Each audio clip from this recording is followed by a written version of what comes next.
ছোটদের পাঠশালায় সবাইকে স্বাগত জানিয়ে শুরু করছি। আমার বই প্রথম শ্রেণী প্রথম পর্ব পৃষ্ঠা 64 এবং 65। এই 64-65 পৃষ্ঠায় যেভাবে লেখা রয়েছে অথবা তার আগের পৃষ্ঠায় যেভাবে লেখা রয়েছে, এই ধরনটাকে আমি অনেক আগেই আমার নিজের চিন্তা ভাবনা অনুযায়ী আমাদের বালা প্রোগ্রামে এই দেওয়ালে লিখে রেখেছি। কি লিখেছি? বাংলা হাতের লেখা সুন্দর করার জন্য লাইন ধরে আঁকি বুকি, এই ধরনের আঁকি বুকি লাইন ধরে দিতে হবে। এইগুলো অভ্যাস করার পর তারপরে কি দিয়েছি? ডান দিক সোজা বর্ণ ক, র, ব, ধ, ঝ, এইগুলো এখানে দেওয়া হয়েছে ঠিক যেমন ভাবে এই পৃষ্ঠায় দেওয়া আছে। এই পৃষ্ঠায় দেওয়া আছে। তারপর আমি চলে যাচ্ছি পরের লাইনে। বাম দিক সোজা চ, ছ, ট, ঢ, ড় এবং দ। তারপরে কি দিয়েছি? অংশ মাত্রা বর্ণ খ, গ, প, থ, রি মূর্ধন্য এবং ধ তালব্য শ। আমি এটাকে ছন্দ করে বলি খ, গ, প, থ, ঋণ, ধস। এরপর মাত্রাহীন বর্ণগুলো এ, ওই, ও, ঔ, ঙ, ঞ, বিসর্গ, অনুস্বর, অনুস্বার নয় অনুস্বর এবং চন্দ্রবিন্দু।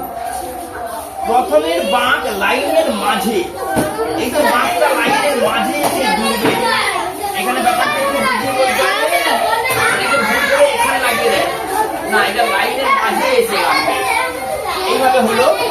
তারপরে নিচের অংশ ঢালু বা বাঁকা, কয়ের এই ঢালু, এইদিকে ঢাল ঢাল দেওয়া আছে।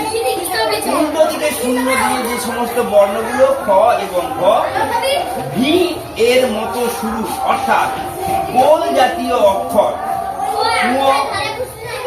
ড, র, হর্ষ এবং দীর্ঘ হর্ষ ভি শুরু হয়েছে।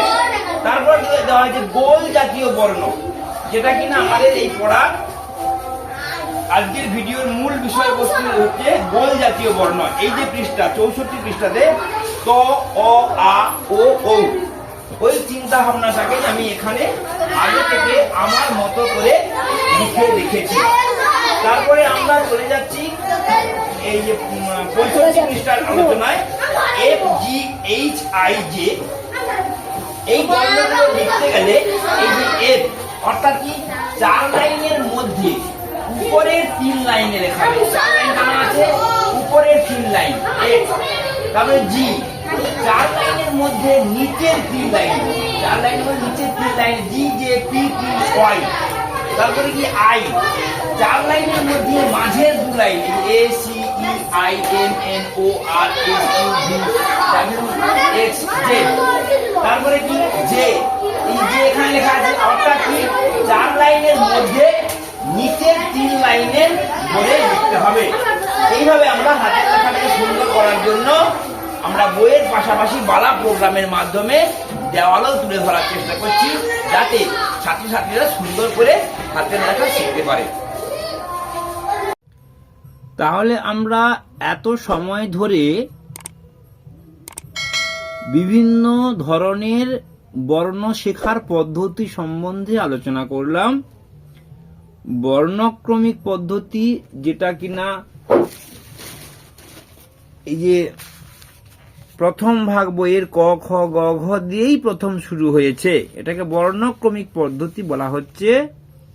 শব্দক্রমিক পদ্ধতি, যেটা শব্দের মধ্য দিয়ে শেখা হবে, এবং এই ক্ষেত্রে যেটা আমি বলতে চাইছি এটাকে বলা হচ্ছে আকৃতিক্রমিক। এর আগের পৃষ্ঠাতে আমি দেখালাম যে গোল জাতীয় অক্ষরগুলো এই পৃষ্ঠায় ব্যবহার করা হয়েছে, শেখানোর চেষ্টা করা হয়েছে। এক্ষেত্রে আতা, আ তয়াকার এই লাইনের মধ্যে লাইন ভরে লেখার চেষ্টা করতে হবে। তারা, আখ এইখানে লিখবে, আধ ধটার সময় অবশ্যই অংশমাত্রা মনে রাখবে, ওক ওটা মাত্রাহীন, এইভাবে ছাত্রছাত্রীরা লিখে ফেলবে। এরপর আমি পরের পৃষ্ঠায় চলে যাচ্ছি। পরের পৃষ্ঠায় লেখা সম্বন্ধে আগেই বলে নিয়েছি, এখন এই ছড়াটা সম্বন্ধে বলবো, সে একই গানের সুরে ফুলে ফুলে ঢলে ঢলে। তাহলে আরেকবার ফুলে ফুলে গাইছি, ফুলে ফুলে ঢলে ঢলে বহে কি বা মৃদু বায়, FGHI hanging they are easy, let's put them together, pile up as hay. FGHI hanging they are easy, let's put them together, pile up as hay. এইভাবে আমরা যদি তাদেরকে ছড়ার মাধ্যমে, গানের সুরের মাধ্যমে শেখাই, তাহলে তারা আনন্দ পাবে। এরপর লেখা আছে I play football, what do you play. What do you play বললে ছাত্রছাত্রীরা এই ধরনের উত্তর দেবে। কি বলবে? I play cricket, I play badminton, I play chess মানে হচ্ছে দাবা, আই প্লে লুডো। আমি বলতে চাইছি, আমরা আগের যে ছবিগুলো থেকে পেরিয়ে এসেছি সেইগুলোতে I play skipping, I play tabla. Tabla বলতে এই যে তবলা বাজানো, এই তবলা বাজাতে পারাটাকে বলা হচ্ছে play cricket, play flute, play harmonium, ওখানে হারমোনিয়াম আছে। হ্যাঁ, তারপর আমরা চলে যাচ্ছি কি না, প্লে দা হারমোনিয়াম হবে। আচ্ছা, এই পৃষ্ঠা এখানে পৃষ্ঠা নম্বর 56-তে বলা হয়েছে পুতুল নিয়ে খেলছে। তাহলে এটাও একটা খেলা, I play with dolls, I play with dolls. এখানে কি হচ্ছে, এটা কত পৃষ্ঠা? 45 পৃষ্ঠার ভিডিওতে আই প্লে উইথ কার বা I play with toy, toy মানে খেলনা গাড়ি। এখানে কিন্তু এই যোগ ব্যায়াম করছে, এ ঘুড়ি উড়াচ্ছে, এটা কিন্তু প্লের মধ্যে পড়ছে না। এখানে বলতে হবে আই প্র্যাকটিস যোগা। আমরা এই ধরনের পুরনো পড়ার মধ্য থেকেও কিছু কথা বলানোর চেষ্টা করব। এই যে আই প্লে স্কিপিং, এইখানে বাচ্চারা স্কিপিং খেলছে। তাহলে এইভাবে আমরা এখানে যেমন লেখার মাধ্যমে জানবো, পুরনো পড়ার ছবি দেখে বা ছাত্রছাত্রীদের দ্বারা অভিনয় করিয়েও আমরা শেখানোর চেষ্টা করব। এইভাবে ধীরে ধীরে আনন্দ পাঠের মাধ্যমে আমরা প্রথম শ্রেণীর প্রথম পর্বের আমার বইয়ের 64 এবং 65 পৃষ্ঠা শেষ করলাম। সবাই ভালো থাকবেন। নমস্কার, ধন্যবাদ।